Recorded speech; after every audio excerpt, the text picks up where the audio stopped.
Hi, I'm Sarah Forster, Deputy News Editor here at The National, and this is a closer look where we give you the chance to look a bit deeper into one of our stories from the week as we talk directly to the reporter. Now, it's no great surprise that the Qatar World Cup 2022 is just around the corner. It is mere days away, and you can definitely feel the excitement here in the Emirates building. We know that there are thousands of extra flights being put on between here and Qatar, implying that the UAE is going to experience one of its most exciting and busy winter periods ever. To talk to me a bit more about this is our correspondent, Nick Webster. 2 weeks. 30. Also got Ronaldo and Messi there as well. Screen? Screen, yeah? Yeah, we did it on, yeah. Dumping it everywhere. This is the second time already. So who the dumped?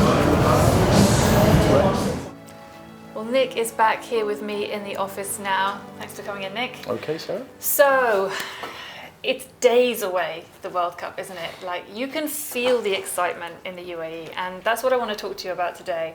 How is the UAE gearing up for the upcoming World Cup? I mean, you were just down filming at an establishment this week. Tell me what it was like down there. Yeah, I went to Magedigan's, which is hosting one of the biggest fan zones in Dubai Media City. That opens on November the 20th for Qatar against Ecuador, the opening match of the World Cup. So huge excitement already building, and hospitality industry in general has been gearing up for this for months now, maybe even years. They know it's been coming down the line for a long time now, and the preparations are almost complete. They're putting together the fan zones, they're going up slowly, and we're expecting to have a huge influx of fans from all over the world to come and enjoy these fan zones and use Dubai and Abu Dhabi as a base for the World Cup. Yeah, because there are a few fan zones, aren't there? I know there's one in DIFC, one in the harbour. Where are the sort of big ones that you know of? Yeah, Coca-Cola Arena, like you said, Dubai Harbour's a big one.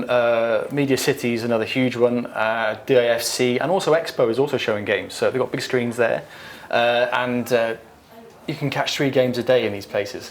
There's going to be supporters groups basing themselves at these fan zones. There's going to be a great atmosphere, and it's like I said, people are hugely excited about this event. Not just the biggest sporting event in the Middle East, but probably the biggest event ever in the Middle East. Qatar's going to get 1.5 million people going in during the tournament. It's a huge influx of tourists, and the UAE will benefit from the overspill as well. And in true UAE style, right, that there's something for everyone, because I know there's one fan zone, I think in DIFC, which has like a chauffeur service or like Michelin star food, and in Al Wasl Plaza over in Expo, you can get the VIP seats if you want a really comfortable, viewing experience, or you can just go with the crowds to, Dubai Amphitheatre, isn't there one there, and just sort of. That's right. Yeah, I mean, there's something for everybody, every budget really. I mean, the amphitheatre is a nice one because that area has a capacity of 15,000 people, but they're limiting it just to 5,000 to make sure it's comfortable. Make sure you can get a drink, you can go to the toilet, you can get some food, and you can watch the game in comfort. So, you can pick and choose which one you want to go and watch a game from, sit down, relax, and enjoy the World Cup. It's going to be a great experience, I think.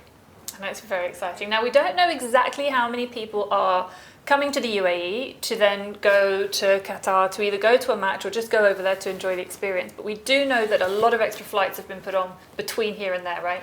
Yeah, some 5,000 extra shuttle flights on top of the existing schedules were slotted for the World Cup. And the conversation about the last week or two, they're almost booked up. There is still availability, but most of them are booked up now. So that gives you an idea of how many people are basing themselves in Dubai and Abu Dhabi and then flying into Qatar just for games and then staying here. So there's going to be huge benefits to hospitality here. They're expecting a 30% increase in revenue for hospitality industry. Most hotels are at 90% booking as well. So they've had a tough couple of years with the pandemic, but the World Cup is going to be a huge benefit for hospitality here in the region. I was going to say that with that number of flights, they must be expecting so many people, and this is going to be a bit of a bumper winter, isn't it? We had Expo last year, which we thought was pretty exciting, nearing the end of the pandemic, but now this is just going to be. Yeah, I mean, some of the people I've spoken with this week, Gates Hospitality, Dennis McGettigan, these are big players in the hospitality industry, and they're expecting the busiest winter possibly ever for Dubai alone. So that goes to show, the value of having a World Cup in this region. The financial benefits are going to be huge. And if you aren't able to make it over there to Qatar to enjoy the experience or just to see the atmosphere, then do not worry, because here at The National, we have got you covered. More specifically, Nick and I have got you covered because we're going to be flying to Doha for the first 4 days of the tournament, which is when it's just the most exciting, isn't it? There are the most matches per day. Everyone's so excited. And we're going to be showing you through lives, through, galleries and videos and everything, just what it's like in Doha at the start of the World Cup 2022. It's going to be exciting, right? I think we're just ready for kickoff now. It's been like years in the making, and to see it all come together is really exciting for everybody involved. Yeah, it's going to be great. Exactly. Let's get on with it. All right. Well, thank you very much for watching at home, and stay tuned next week for our next A Closer Look.